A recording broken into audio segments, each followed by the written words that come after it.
60-70 foot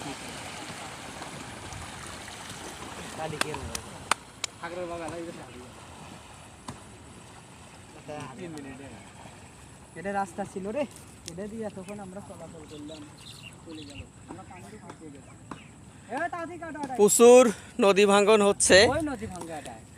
আপনারা দেখতে পারলেন যে কি পরিমাণ কাঁচার পড়তেছে। প্রতিদিন শুধু ভিডিও করি, আর যে জায়গায় দাঁড়িয়ে থাকি সেই জায়গাটি আর খুঁজে পাওয়া যায় না। 2 দিন আগেও এখান থেকে ভিডিও করছিলাম। দেখেন যে ভাঙ্গন কতটা তীব্র। এখানে নদী শাসনের কাজ যত দ্রুত করা হবে তত এই ফসলি জমিগুলো রক্ষা পাবে। দেখেন যে এখানে গাছপালাগুলো কেটে নিয়ে যাচ্ছে, এরা অন্যত্র এখন বসবাস করবে।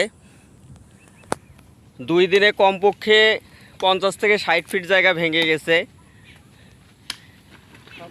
1 বছরের মধ্যে প্রায় 500 ফিট জায়গা ভেঙে গেছে। এখানে দেখেন যে নদীতে যাতে না ভাঙে এই জন্য গাছগুলো কাটা হচ্ছে।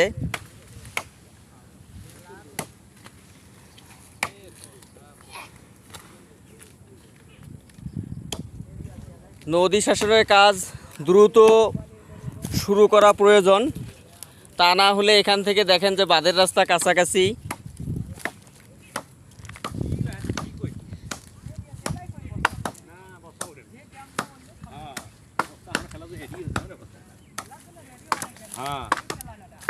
আনুমিয়া কতগুলো জমি ভাঙে গেল?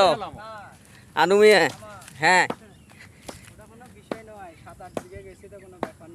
7-8 বিঘা জমি ভেঙে গেছে। নিঃস্ব হওয়ার পর দেখেন যে একটা মানুষের আসলে কি অবস্থা। নদী মানে আনুমিয়ার জমি সব ভেঙে নদীতে গেছে, এখন নিঃস্ব হয়ে গেছে। ওর কথা এখন নদী শাসনের কাজ হোক বা না হোক আর কোনো সমস্যা নাই, কারণ ওর নিজের জমি আর নাই। নদী ভেঙে যাচ্ছে, দেখেন যে এই যে টাসাগুলো কেটে নিচ্ছে। নদীর কাজে তো ভাঙানি, ওটা 2-1 চাপা পড়বে, ওটা ভাঙবে। এখানে সামনে আমার জমি ছিল সব এখন নদীতে, একদম নদীর মাঝখানে। 6 মাস আগেও নদী এখান থেকে কমপক্ষে 500-600 ফিট পূর্বে ছিল। জায়গাটি হচ্ছে দক্ষিণ শ্রীপুরের পূর্ব অংশ, বটতলী এলাকা। বটের গাছ এখানে বিশাল একটি আছে। বটের গাছের পূর্ব পাশেই সামনে বাবুর বাজার।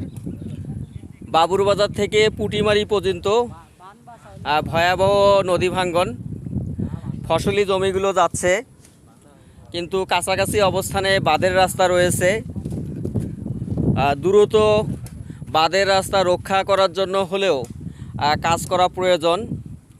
নদীর পানি কখনো বৃদ্ধি হচ্ছে, কখনো কমতেছে, আর নদী ভাঙ্গনও ওই অনুযায়ী বৃদ্ধি হচ্ছে।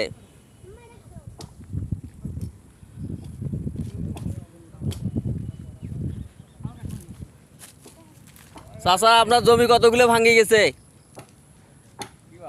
জমি কতগুলো ভাঙ্গি গেছে? 4 বিঘা জমি ভাঙ্গি গেছে। এমপি মহোদয়ের কাছে অনুরোধ, যে মানুষগুলোর জমি নদীতে ভেঙে গেছে তাদের তালিকা তৈরি করে অন্তত তাদেরকে সহযোগিতা করা প্রয়োজন। কারণ এই জমিগুলো ভাঙানোর পর তারা একদম নিঃস্ব হয়ে গেছে।